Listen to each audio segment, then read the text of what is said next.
Sum number 17. Man and Mohan are partners of a firm sharing profit and loss in the proportion of 1:1. From the given below trial balance and adjustment, prepare final accounts for the year ending 31st March 2017. हमें capital और drawing दे दिया सबसे पहले, और सबसे last में लिखा है करंट अकाउंट, यानी ये सब में करंट अकाउंट भी बनेगा। सबसे पहले कैपिटल अकाउंट का बैलेंस ट्रांसफर करके उसको क्लोज करके उसको लायबिलिटी साइड लिख डालेंगे। कैपिटल ऑलवेज क्रेडिट, तो कैपिटल अकाउंट में credit side bye balance brought downward. Credit में जो अमाउंट दी है वो हमारे कैपिटल की है 2,80,000, 2,20,000। ये अकाउंट क्लोज कर देंगे। 2,80,000, 2,20,000, ये सेम डेबिट साइड 2,80,000, 2,20,000, और हमें बैलेंस भी यही मिलेगा। To balance CF 2,80,000, 2,20,000। इसको हम लोग ट्रांसफर करेंगे liability side. Capital account Manmohan 2,80,000, 2,20,000, total 5 lakh. अब करंट अकाउंट का बैलेंस और ड्राइंग का बैलेंस लिखेंगे। तो करंट अकाउंट का बैलेंस डेबिट में जिसका दिया उसका डेबिट में लिखेंगे, जिसका क्रेडिट में दिया उसका क्रेडिट में लिखेंगे। मन का दिया है डेबिट में, तो डेबिट साइड लिखेंगे टू बैलेंस ब्रॉड डाउनवर्ड 8,000, और मोहन का दिया है क्रेडिट साइड, तो क्रेडिट साइड लिखेंगे by balance brought downward 12,000। Drawing always debit होता है, तो करंट अकाउंट में debit side to drawings. Debit में जो अमाउंट दी है 3,000 एंड 4,500, वो हमारे ड्राइंग्स है। First adjustment, the value of closing stock is 80,000, its market value is 10% मोर। हमारे पास क्लोजिंग स्टॉक की वैल्यू है 80,000, और फिर कहा है कि इसकी मार्केट वैल्यू 10% ज़्यादा है, तो इसमें 10% प्लस करेंगे। 80,000 का 10% 8,000, तो हमें मार्केट वैल्यू मिलेगी 88,000। क्लोजिंग स्टॉक की वैल्यू और क्लोजिंग स्टॉक की market value whichever is less, इन दोनों में से जो सबसे कम हो उसको हम लोग ध्यान में लेंगे, दैट इज 80,000। तो वैल्यू ऑफ क्लोजिंग स्टॉक 80,000 होगा। इसकी दो इफेक्ट, ट्रेडिंग अकाउंट में क्रेडिट साइड और एसेट साइड। ट्रेडिंग अकाउंट में credit side by closing stock 80,000,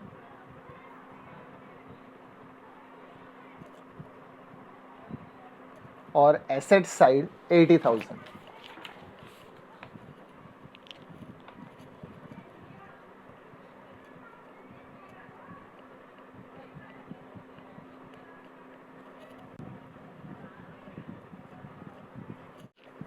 second adjustment, provide depreciation at 10% on machine and building.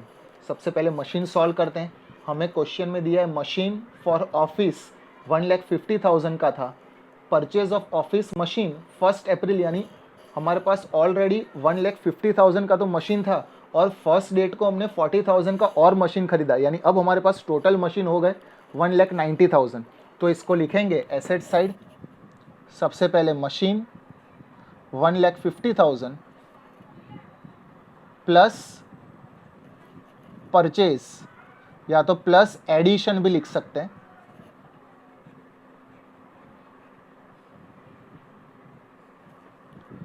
$40,000, यानी अब हमारे पास मशीन हो गया 1,90,000 का। इसमें से हम लोग डेप्रीशिएशन माइनस करेंगे 10%। 1,90,000 का 10% 19,000 माइनस करके आउटर कॉलम में अमाउंट आएगी। ये माइनस किया, इसकी दूसरी इफेक्ट प्रॉफिट एंड लॉस में debit side to depreciation on machine, जितना माइनस किया उतना 19,000। वैसे ही बिल्डिंग का भी फिनिश करेंगे। बिल्डिंग हमें दिया है 2,50,000,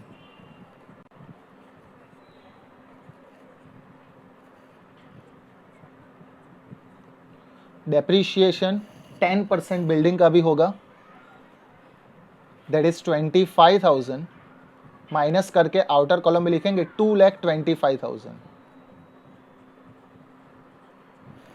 ये माइनस किया, इसकी दूसरी इफेक्ट प्रॉफिट एंड लॉस में debit side to depreciation on building.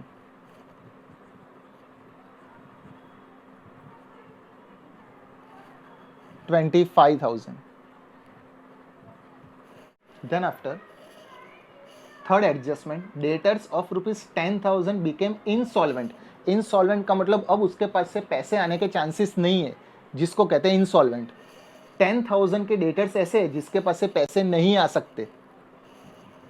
50% of amount will be received as per instruction of his receiver. फिर हमें इंस्ट्रक्शन मिली कि 10,000 के जो डेटर्स है उसमें से 50% अमाउंट तो मिलने के चांसेस है, यानी आज नहीं तो कल हमें मिल ही जाएंगे. तो कितने नहीं मिलेंगे? 10,000 के 50% मिल जाएंगे, तो 50% मिलने के चांसेस नहीं है. तो जो नहीं मिलते उसको कहते हैं बैड डेब्ट्स. यानी ये इनडायरेक्टली हमें क्या दिया है? बैड डेब्ट्स न्यू दिया है. तो यहां पे मैं लिखता हूं बैड डेब्ट्स न्यू.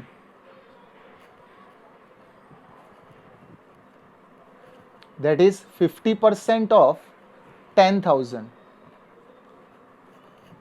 5,000. बराबर. तो ये हम लोग करेंगे डेटर्स में से माइनस. सबसे पहले डेटर्स लिखते हैं.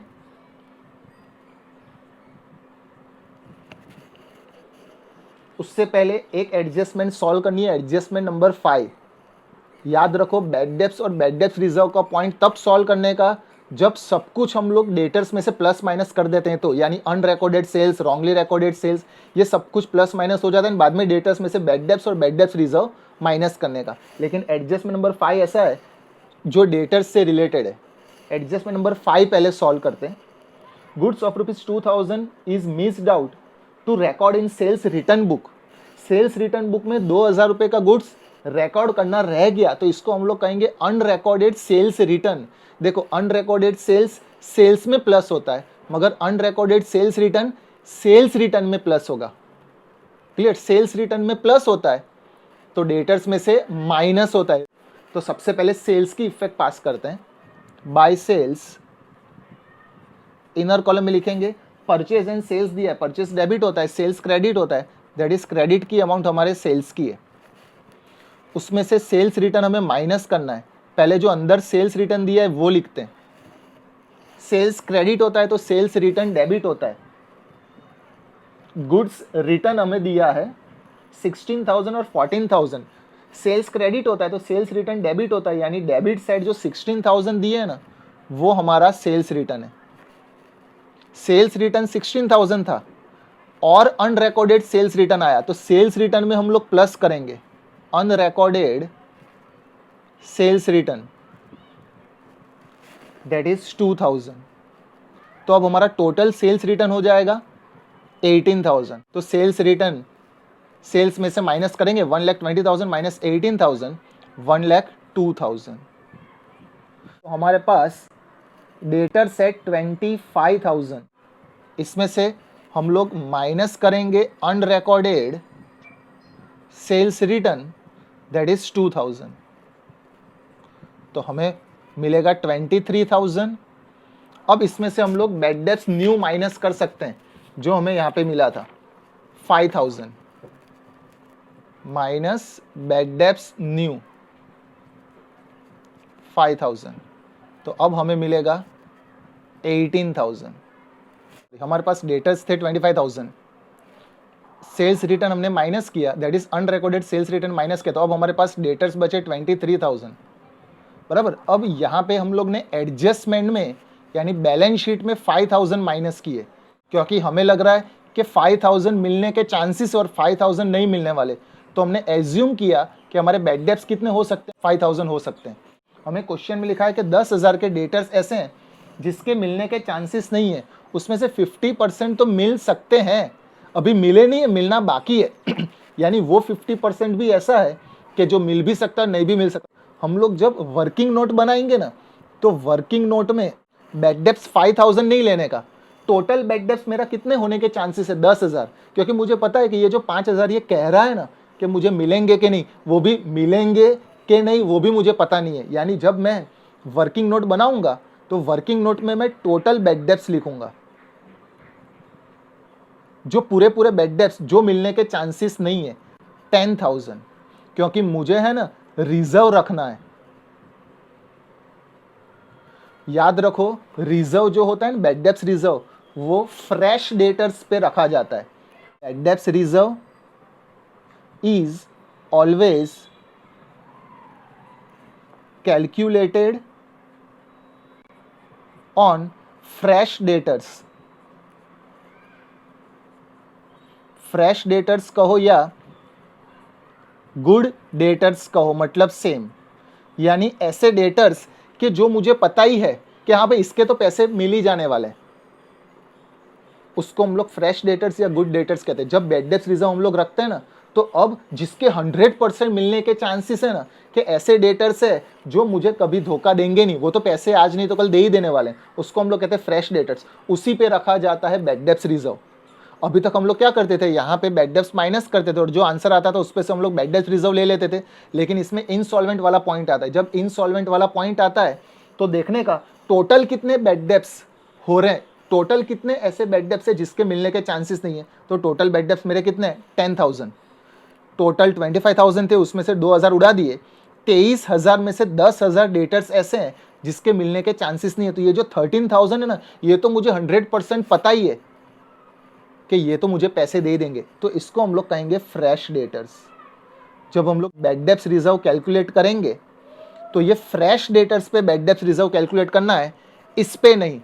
ऐसा कब करने का, जब इनसॉल्वेंट वाला पॉइंट आता है और बैड डेट्स रिजर्व आता है तब। प्रोवाइड 5% बैड डेट्स रिजर्व, इस पे 5% नहीं लेंगे, इस पे 5% लेंगे, because bad debts reserve is always calculated on fresh debtors. ये हमारे फ्रेश डेटर्स है, तो इसका हम लोग लेंगे 5%। 13,000 का 5%, तो यहाँ पे मैं लिखता हूँ 5% ऑफ 13,000, 650। तो हम लोग यहाँ पे माइनस करेंगे bad debts reserve new 650 to bad debts old plus bad debts new plus bad debts reserve new minus bad debts reserve old. Bad debts old और बैड डेट्स रिजर्व ओल्ड हमें नहीं दिया। Bad debts new 5,000, bad debts reserve new 650 plus करके 5650, और यही amount हम लोग बाहर लिख डालेंगे 5650। Adjustment number 4, 10% interest is outstanding on bank overdraft. Outstanding interest हम लोग प्लस करेंगे, बैंक ओवरड्राफ्ट लायबिलिटी साइड लिखेंगे,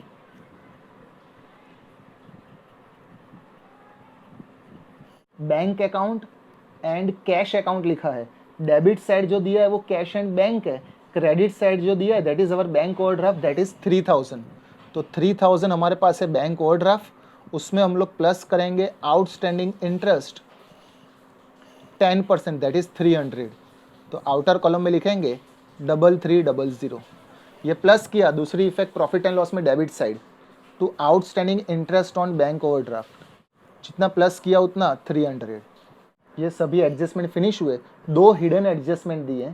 सबसे पहले सेंटर में लिखा है लोन ऑफ मन 10,000, हमने लोन ली है मन के पास से 10,000 की, और लास्ट थर्ड में लिखा है इंटरेस्ट ऑन लोन, यानी हमने जो लोन लिया उसमें से थोड़ा इंटरेस्ट हम लोग ने पे कर दिया है।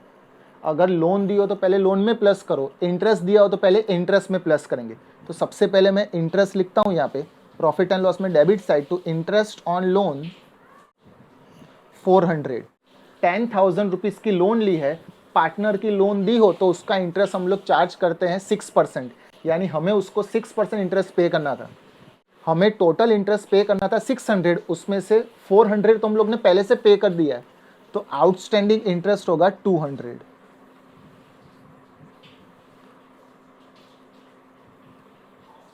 आउटर कॉलम में आएगा 600, प्लस किया, दूसरी इफेक्ट लोन में प्लस कर देंगे, लायबिलिटी साइड लोन ऑफ मन 10,000 plus outstanding interest 200। Outer column में आएगा 10200। वापस से देख लो, मैंने जो 10,000 रुपये की लोन ली है उसका मुझे 6% इंटरेस्ट पे करना है। 10,000 रुपीज़ का 6% होता है 600, यानी टोटल मुझे 600 रुपये इंटरेस्ट पे करना था। 600 पे करना था, उसमें से 400 तो पहले से पे कर दिया, तो 200 रुपये पे करना बाकी है, तो उसको हम लोग कहेंगे आउटस्टैंडिंग इंटरेस्ट। यहाँ पे प्लस किया, दूसरी इफेक्ट सेम साइड लायबिलिटी में प्लस।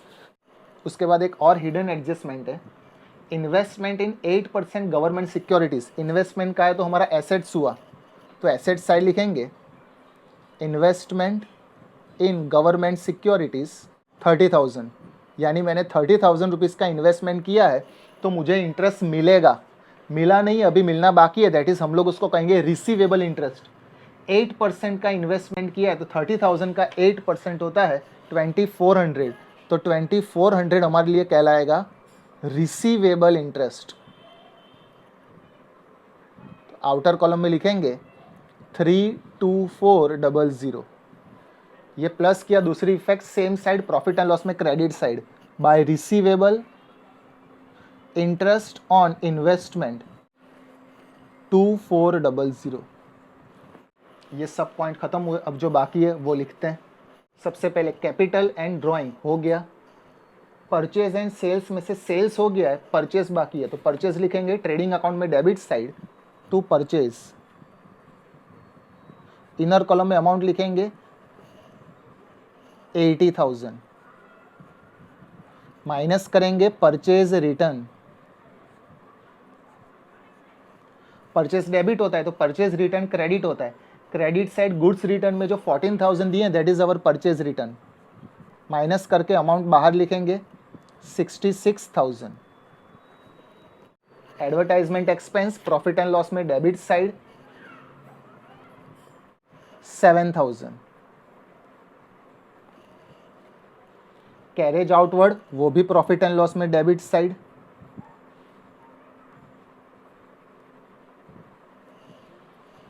850। मशीन हो गया, परचेज ऑफ मशीन हो गया, बिल्डिंग भी हो गया, office salary profit and loss में debit side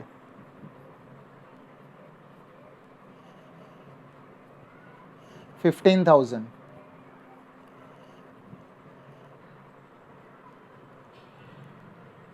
customer and supplier में से कस्टमर दैट इज डेटर्स हो गया, सप्लायर को हम लोग कहते हैं क्रेडिटर्स, और क्रेडिटर्स ऑलवेज क्रेडिट होता है और आता है लायबिलिटी साइड, तो लायबिलिटी साइड लिखेंगे क्रेडिटर्स। क्रेडिट साइड जो हमारी अमाउंट दी है that is our creditors 35,000।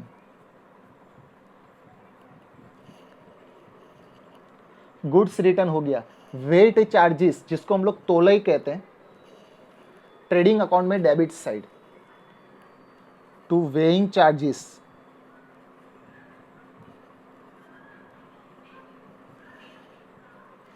450। Loan of मन हो गया, कस्टम ड्यूटी ट्रेडिंग अकाउंट में debit side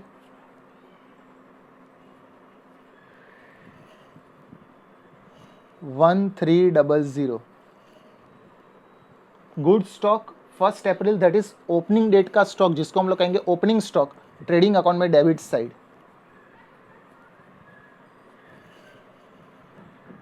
42,000। Trading expense profit and loss में debit side to trading expense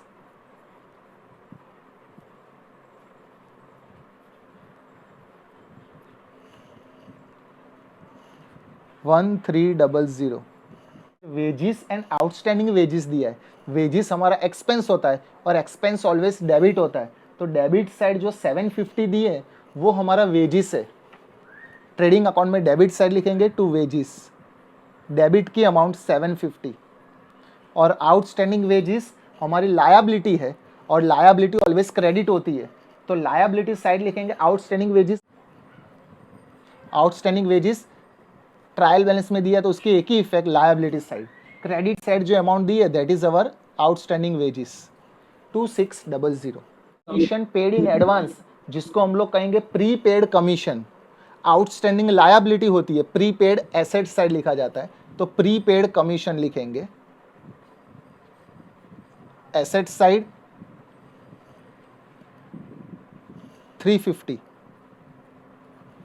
bank and cash account जिसमें डेबिट में जो अमाउंट दी होती है वो हमारी कैश एंड बैंक होती है, क्रेडिट में जो अमाउंट होती है that is our bank overdraft. Bank overdraft तो हमने फिनिश कर दिया, कैश एंड बैंक लिखना बाकी है, asset side cash and bank. Debit में जो अमाउंट दी है 20700। इंटरेस्ट ऑन लोन हो गया, इन्वेस्टमेंट हो गया, करंट अकाउंट का बैलेंस भी हो गया। अकाउंट क्लोज करना स्टार्ट करेंगे और उसका बैलेंस निकालेंगे। क्रेडिट साइड का टोटल ट्रेडिंग अकाउंट का बड़ा आएगा 1,82,000। ये सेम टोटल डेबिट साइड 1,82,000। हमें मिलेगा balance, that is gross profit 71500। ये जो डेबिट हुआ वो प्रॉफिट एंड लॉस में क्रेडिट करेंगे बाय ग्रॉस प्रॉफिट 71500। अब profit and loss account close करेंगे। डेबिट साइड का टोटल बड़ा आ रहा है 74700। ये सेम टोटल लिखेंगे क्रेडिट साइड 74700 और हमें मिलेगा नेट लॉस 800 रुपीज़ लॉस मिलेगा। ये जो क्रेडिट हुआ वो एप्रोप्रिएशन में डेबिट होगा टू नेट लॉस।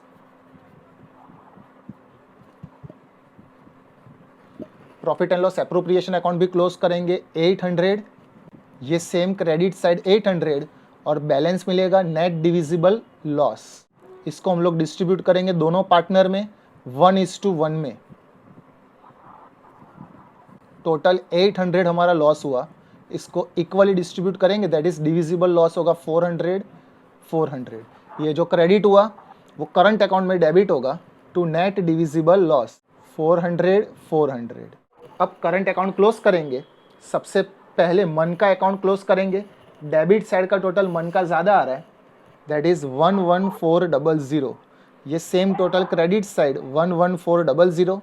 हमें क्लोजिंग बैलेंस मिलेगा पहले पार्टनर का बाय बैलेंस CF 11400। वैसे सेकंड पार्टनर का क्लोज करेंगे। मोहन का क्रेडिट साइड का टोटल बड़ा आ रहा है 12000। ये सेम टोटल डेबिट साइड 12000। हमें मिलेगा दूसरे पार्टनर का closing balance to balance CF 7100। अब ये जो डेबिट हुआ वो बैलेंस शीट में क्रेडिट होगा। बैलेंस शीट में क्रेडिट का मतलब लायबिलिटीज साइड। तो मोहन का बैलेंस हम लोग लायबिलिटीज साइड लिखेंगे।